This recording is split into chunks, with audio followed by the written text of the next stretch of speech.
A good friend of mine once told me that Dungeons and Dragons to him is more of an experience to be had as opposed to a game to be beaten. And I kind of took that to heart because of the style of game that I run. And today that kind of quote prompted me to want to make a list of sorts, more so for new or aspiring dungeon masters.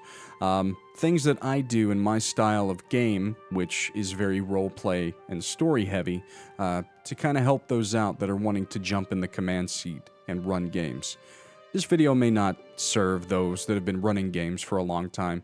You know, myself included, you guys are all set in your ways. You're running games how you like them. But for the newer ones, it's one of those things that it can be a very daunting task to prepare and run a game, a TTRPG game. You know, mine specifically being Dungeons and Dragons. But it is a spooky and hard thing to do. You really are the teacher at the head of the class. That's kind of, watching everything play out and guiding those around you.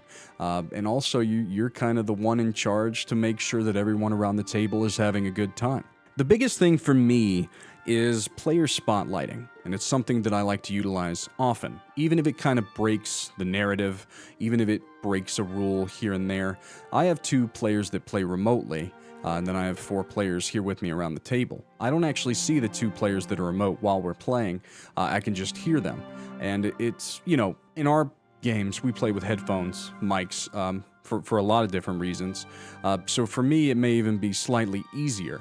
But it's one of those things, you have to listen to your players. You have to look for their mannerisms. In regards to, for me, heavy role play and big encounters, meaningful parts within your narrative where, my more aggressive role players can be very loud and bombastic and kind of take the spotlight for themselves at times, and that is okay. Singular player spotlight is also a good thing, but it's our job to kind of sit here and look at the rest of the players at the table, and you can kind of see it and hear it where they try to say something, or they seem fidgety, or like they're looking up or at even you, and it looks like they want to do something, but they don't know how to interject. And for a dungeon master, it is okay to softly interject in those moments and be like, what would you like to do here? What do you want to add? What were you trying to say? And at times you even have to retroactively go back, if it's possible, for your story and be like, hey, retroactively, was there something that you wanted to add to that impactful moment? Let's talk about it. It's okay to break the game at times, and I think a lot of dungeon masters are afraid to do so, to break the immersion. But as long as everyone around the table is having fun, that's really all that matters. The next one that I wanted to talk about is what I call getting off the train. It happens a lot. Dungeon masters, story writers, we go and we make these big lavish worlds, all this plot, all this lore, and then we kind of write our main narrative, and your players go off the beaten path. It happens more often than not. And I see a lot of people online that are like, my players are so far, they're hundreds of miles away from the main plot.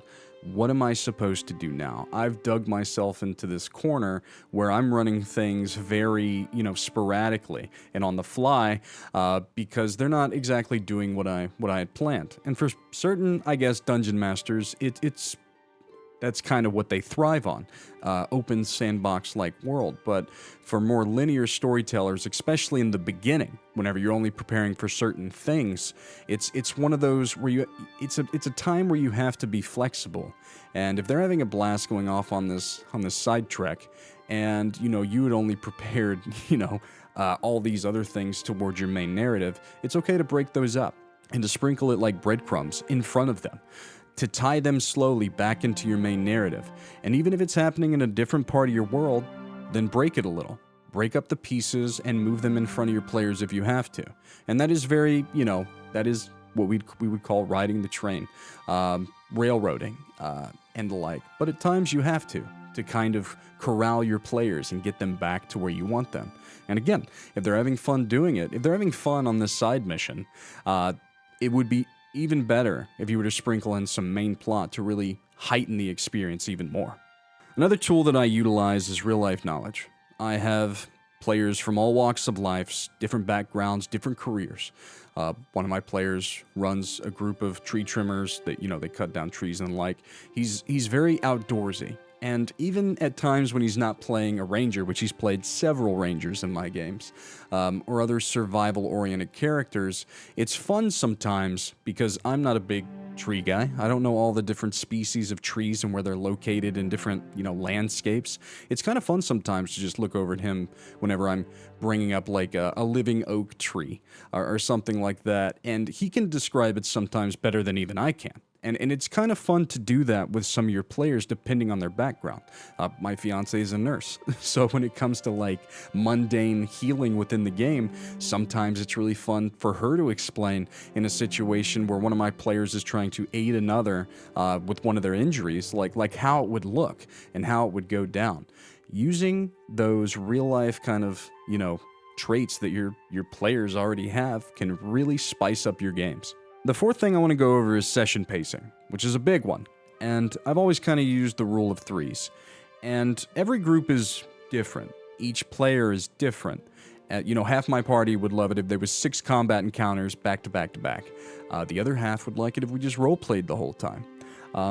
So the biggest key here is kind of knowing your players, knowing your party, to where you can kind of hit all the highs that they want throughout any given session. But sometimes you don't have that. Sometimes you're running a one-shot. Sometimes, you're running a game for a group of new players. And in this kind of rule of 3 that I go through, I start with session acclimation. It's kind of what I call it, where I get everyone sat down, I kind of ask them about their week, and they start to share stories and things, and I can kind of gauge everyone's mood on that. And, I will take note of that for the session as we jump into it. And throughout that acclimation period, they will slowly kind of, I will slowly kind of bring in the recap, and I will have them start getting into character, getting into RP, making sure that they accomplished everything they needed at the end of last session. Then as I move on to kind of the second part of this is where I set the stage, and this is where, I've sat and listened, let them get into some role play, into maybe some downtime at the beginning of the session, and then I will set the stage based on the feedback I've gotten from them for the rest of the session, whether it's setting up kind of an important combat encounter or, some important travel or other downtime, whatever it may be. Listening to your players there in the beginning is kind of very key for the success of your game. And the biggest thing for me, and the trait that I use most often, and what my players really enjoy, is bringing it home. The third part of my rule of 3, and I kind of pride myself on the final line of any given session.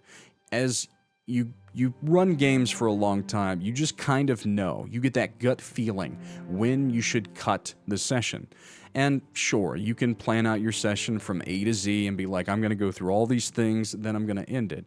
For us, because it's so story-driven, I don't know when a session is going to end. But as you play more and more, you get to the point where you find those fun and impactful moments, and they just hit. And you can end it on kind of that really good punchline of an NPC or something that another player says or does. I think it is very key to kind of bring a session home, to end on a high note, to leave your players wanting more for the next session. The last one's a very basic one. It's communication. I have a Discord for just me and my players, and we'll talk in person after sessions for 30 minutes to an hour, just about the session and things like that.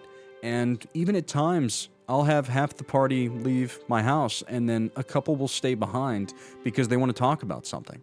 Some kind of progress for their characters, things they're wanting to do next session, or even the occasional grievance toward maybe another player or something that happened. As I said in the beginning of this, you really are kind of like a teacher or a counselor. You're kind of like the father and mother in the room. Like, you have to talk to your players and have an open line of communication all the time to really kind of get a feel for what they need in any given moment. And I've had a lot of groups break down at times because of a lack of communication. And that can be for a variety of different things. Just, players not understanding, handouts and stuff you've given them because they haven't gotten to it. And maybe that's a whole nother video entirely about problematic players at times. I do know that it's hard to find a group of people that are willing to show up on your schedule and play. I've been very privileged to have players that show up every Friday on time, ready to go. And I kind of talked about that, I think, in a previous video where, finding those friends and family that are willing to play this game with you is an amazing thing. And I know it can be very difficult. But like I said, for my last thing here, communication is so key. Just talking to your players, because there's nothing more fun than sitting around a table and playing some Dungeons and Dragons. I hope you found something in there useful, and if not, I get it too. I'm just sitting behind a DM screen alone in my basement the day before game day, just wanting to talk to you guys. There's anything that you would like for me to talk about in the future, leave it in a comment below. Or if you just want to chat, comment. I'll talk with you. So yeah, I mean, just get out there, run a game. Like, if there's anything that you can take away from this, is that if you want to run some D&D as a game master, do it, because it's a hell of a good time.